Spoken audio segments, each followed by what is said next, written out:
Welcome to Shelf Indulgence, the perfect place for book lovers who can't resist adding just one more book to their overflowing bookshelves. Join us as we dive into unforgettable stories, underrated reads, and all the bookish indulgences your heart desires. So grab your favorite drink, get comfy, and let's talk books. Hello everyone, welcome to Shelf Indulgence, where we indulge all things books, reading, and literary obsessions. I'm Masa, and here with me, Alan. Hi everyone. So tell us, Alan, what do we have today?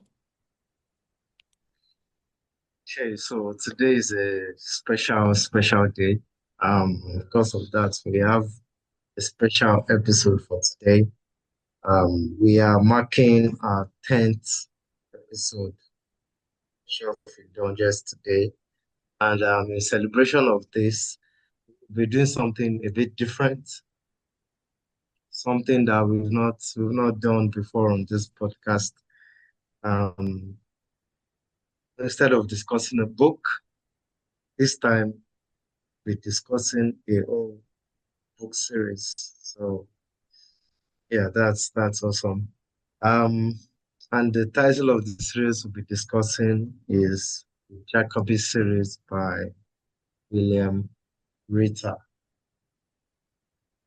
Yeah, Yeah, Asia, do you have yeah, anything to thank add? you. Yeah, thank you. We have a whole series today, which is cool. And another good thing is it's the series that was already completed, and which means you don't have to wait for ages. While the next part will be released, you have all the books released already, right? And it's a young adult mystery, but it's even better than that. It's supernatural detective fiction, which is my favorite kind of genre. And let's discuss the series. Let's give a better overview of that in the next section. Okay, so right now we'll be going into the next section. We call it series snapshots. So Asia, can you please just give us a little bit more information about this series? Yeah, so the series, so it was written by William Ritter. I guess it's American writer, and the whole series has just 4 books, which is not long, but it isn't too short as well. The titles, so I think the whole series is titled according to the name of one of the main characters. It's Jackaby, and the first book is titled Jackaby as well. Book 2 is titled Beastly Bones, then Ghostly Echoes, and then The Dire King, which is the last one, the fourth one. And Alan, tell us a bit more, maybe about the settings and how the whole books are. Yeah, so the all 4 books, they are set in 1890s New England, and it has this kind of Sherlock Holmes kind of vibe. The core premise is a Sherlock Holmes inspired, detective. You know how eccentric and weird Sherlock Holmes can be. That's how the main character is. Um, it also has a supporting character. In the case of Sherlock Holmes, it's John Watson, who is kind of, how to put it, subordinate, so to Sherlock Holmes, always just following after him. But in this case, supporting character is a sharp person, sharp narrator. She doesn't take, she's subordinate to Jackaby, of course, but she also knows how to carry her own weight. And each of the books in the series have a lot of supernatural crimes that are treated like everyday police detective work, So even though there are a lot of supernatural phenomena occurring in the book, they still try to solve it like it's a normal detective kind of job. So yes, that's you know succinctly how the setting and the core premise of the book. Yeah, Any other yeah, thing? that's true, and because each book has its own case, its own crime. It's at the same time it still has a throughout like plot arc, and it's nice to read when you have a central mystery in a book, but it's also great to have recurring characters in the whole series, which is kind of cool, and yeah, like they are interesting on its own. And also we have the like the each book refers to some mythological arc or mythological creatures. So you're getting familiar with the myths like from all over the world. It's not just like American. It's mostly, I think it's mostly even British, but not only. Um, Mm, and at the end of the series, in the final book, you'll meet like a maximum amount of mythological creatures. Okay, we're gonna move on and share a bit more of our reading experience. In this section, we're gonna share our reading experience. So, Alden, please tell us how it was for you. okay, so the book has a couple of things that I really like. Number one, it is made up of short chapters, which I'm a huge fan of, right? So because of how short it is, it gives the book a kind of fast pacing, like the individual books in the series, right? So that's this fast paced feel to it. Even though the overall plot, book one to four, they are is slow. The build up is slow, but the individual books, they are fast pacing. Um, then also, another thing about the book that I like is there are mysteries in each of the four books, right? And I'm a huge fan of mystery, so it makes it personally a bit easy to read. It makes it easy to read. So I think generally it's an easy read, right? And it's quite interesting. Anything you want to add, Asia? Was there, I just have a, yeah, I'll share mine, but I'm just curious. Was there a particular book in the series you've read faster and like you were more engaged than the others? It has to be the first book, Jackaby, and I guess it is because it is the introduction to the book, and I love Sherlock Holmes. I'm a very huge fan of Sherlock Holmes. So you know, seeing it being retold or seeing some aspects, some inputs from Sherlock Holmes in the book, I just fell in love with it, and I think I finished the first book in less than a day, less than 24 hours, 24-hour Oh, period. wow. So What? yes. 4 hours? 4 hours? 24 Ah, hours, okay, sorry. 24 24, hours okay. period. Fine. Yeah. Mm-hmm. Okay, okay, yeah, thank you. Okay. Uh, So what's you? for me, I'd feature the first book and the last book because I think it's the ones I've read faster than the others. And yeah, I agree that I think the main fast-pacing thing that made me curious and made me interested, it's like just the cases they were solving. So it's true for the first one and for the fourth one. And I also like this kind of consistency all the books have, because I think it's just written quite well. There is no, unnecessary points, unnecessary scenes. Everything is connected quite well.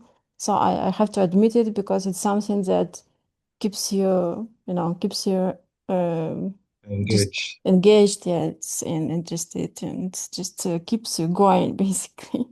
Okay. Do you agree? One question. Yeah, I absolutely agree. I agree. One question for you. Do you feel like the tone of the book changed, across the tone of the series changed across the books? I would maybe I think majorly no, but I would admit that in the last book, scenes went like turned out to be quite dramatic. It wasn't that dramatic Mm. before, in my opinion. It wasn't, but in the in the first book, it became kind of world saving scenes, and it's became kind of like really dramatic, I think. All right, thank you for that. Right now we'll be going into the fourth section, characters and arcs, where we, just delve deeper into the characters of the book. Um, Asia, can you just tell us a bit more about some of the characters in the book? Yeah, across the whole series, we have four main characters. I would even say it's mostly three main characters, because the first one was like important, but less important than the others. So, two main characters is Jackaby. It's a detective, like a supernatural detective. He's eccentric. Mhm. He's like brilliant as a detective because he has powers, right? He can see something that the other people can't see, and he's in contact with supernatural creatures as well. And he is also kind of emotionally distant with his colleagues or friends because it's difficult to say sometimes. And but majorly for with his assistant Abigail Rook. So Abigail Rook is Mhm. the character who is telling the whole story. We see everything from her point of view, and she's just a like normal girl, quite young. She has arrived to the city in the New England state in the US, and from the UK. And she is like very, I think she's very adventurous. She's smart and yeah, practical, pragmatic person. And she basically was just searching for work. And Yes. eventually she stumbled across, or no, or maybe Jacoby stumbled across her and invited What her. she stumbled upon Jackaby. She found the Ah, notification for okay, a okay. job and then Yes, yeah. yes, yes. Okay, but first thing, do you remember first Oh yes, meeting? yes, yes, Meeting. Do you yes, remember? It's yes, Jacob. It was Jacoby yes. who stumbled upon her. Okay, anyway, so she just became his assistant, and all the books, like all four books, have a case, a separate case they're solving together, mostly Mm. together, right? Okay, it's a main two. Do you mention someone else? Yes, so we have two more characters that are recurring throughout the book. We have Jenny Cavanaugh. So in the house where Jackaby Incorporated, which is the name of his company, their headquarters, will I call it, where he stays and where he lives. It formerly belonged to a lady called Jenny Cavanaugh, who is now a ghost. All through the book, she was a ghost. A ghost that hasn't departed to the other side. So obviously she's, will I call her a roommate? I guess not, because she owns No. the house. Jacoby still owns the house as well. So she's the landlord or landlady of the house, and she occasionally interferes in their cases. It got to a point that one of the cases had to do with her personally. So she's involved in their everyday lives. She became good friends with Abigail Rook, and yeah, she was occurring all through the book, all through the series. The last person is Charlie Kane. He is a mythological creature, right? It was much later in the first book that we found out that he is not just man, he's a man wolf, right? He's a werewolf. Um, so he also was a police officer in the book, and somehow, in every book of the series, he kept on appearing and helping them with their cases. And personally, he's someone I like because he's very loyal. I don't know if it's because of the werewolf part of him, canine, I don't know what to call it, family are kind of loyal, right? So it's very loyal and very helpful to Jackaby and Abigail in their cases. Yes. Okay. You already you just mentioned you liked Charlie, but uh, was there like a character you liked the most out of the whole series? Yes. Yes. Obviously, I liked Jackaby. Liked him the most. Because like I said, I'm a huge fan of Sherlock Holmes and the eccentricity, the way he doesn't really understand human, relationship and emotions. The way sometimes it's just like in his own world, just it made me like him. He's also very kind, right? He cares a lot for the creatures, both human and non-human creatures. Very kind. He's practical as well, and he, how do I put it? He was able to change his mind because originally they didn't think Abigail Rook could do anything, but was humble enough to, know how useful she is to the investigation and even, um, how do I put it, cherished input, So I like him. I like him a lot. I also think he's funny without trying to be funny, Some of the things he says and the way he thinks is just kind of hilarious. What about you? Any favorite character?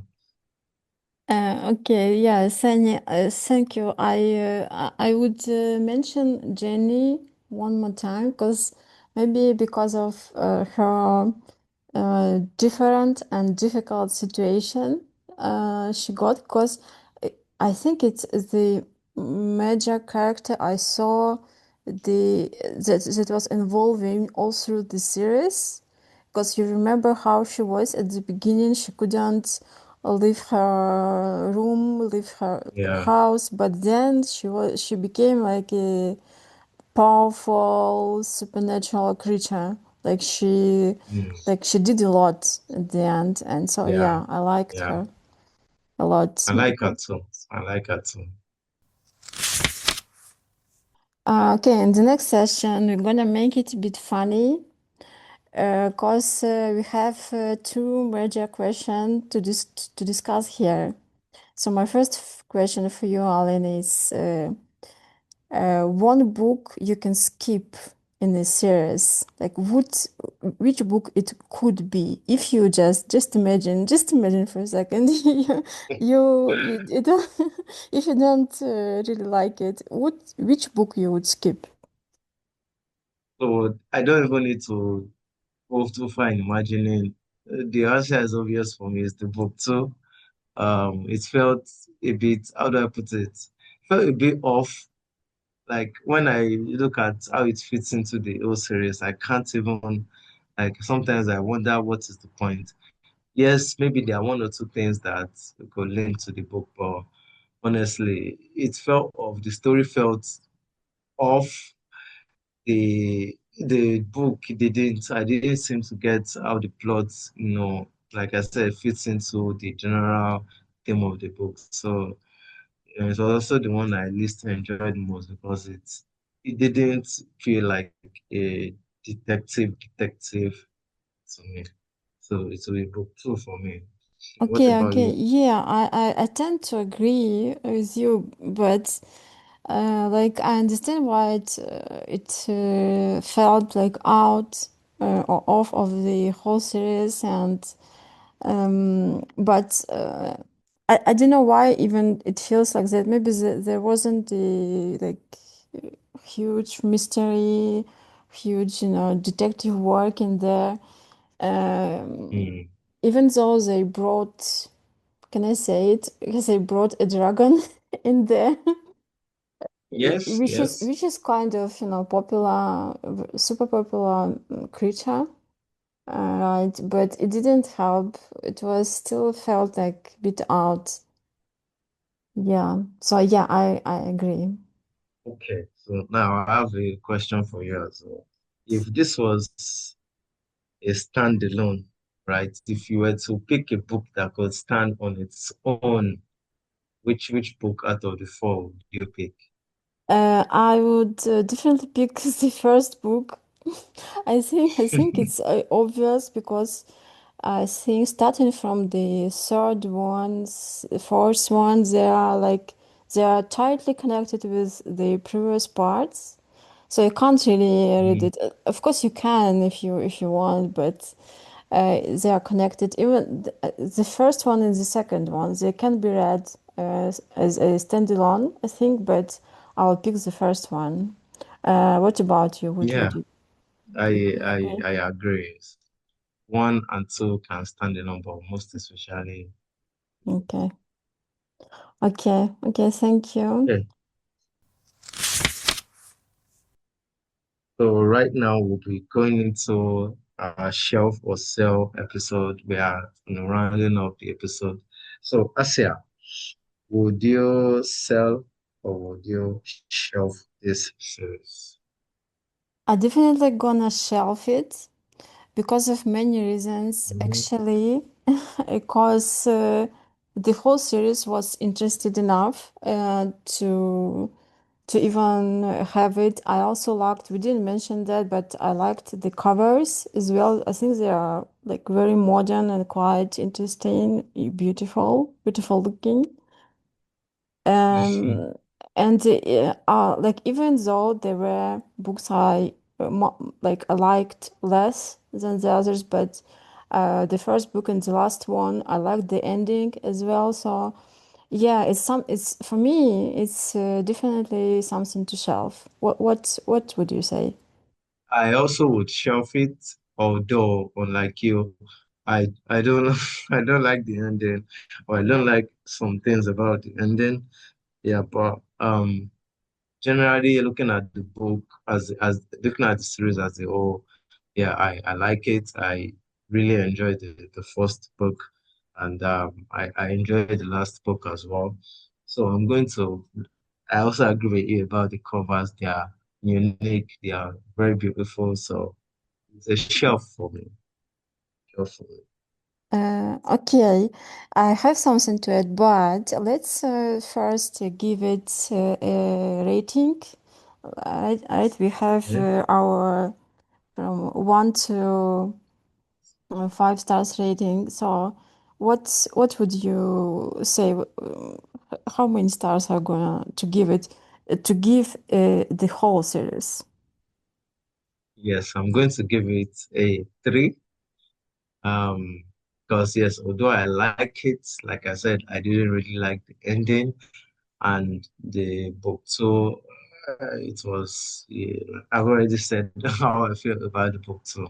So basically, it's just the book one, the book three, and most of the book four that I like. So that's why I'm giving it the Mhm. three star. And you? Okay. Yeah, I'm in two minds. Between 4 stars and 3 stars. I would rather give it 4 stars, I think, which means Okay. it's possible that I'm gonna read it maybe one day or selectively maybe like Okay. yeah. So I think I'm gonna give it. My goodness, I do not. I'm giving it 4. No, 3.5. Yeah, three and a half. I don't know. I know we don't have it. I know. Okay, don't say anything. Okay, I'm not going to say anything. I have a, by the So way, what? wait, I have a question for you. If you would like, if you would consider reading it soon, which book would you pick? Mhm. Definitely book one. Again, it is my favorite out of everything. So I'll pick book one to reread. I want to read book two. I won't. What about you? Um, what, which one I'm gonna read? What? Which one would you reread? Okay, I think I would pick book four, because I Hmm. would possibly like to read again the whole ending. Just Yeah, to yeah, I can see see that. if I missed something because it was quite complicated. So maybe yeah. All right. So thank you very much. We've come to the end of today's episode. For those of you that have read the book or have read part of the book, please just let us know what you think about the book. Are you going to continue reading it? Do you like it? Just let us know. So thank you very much, and we'll see you on our next episode. Bye. Bye.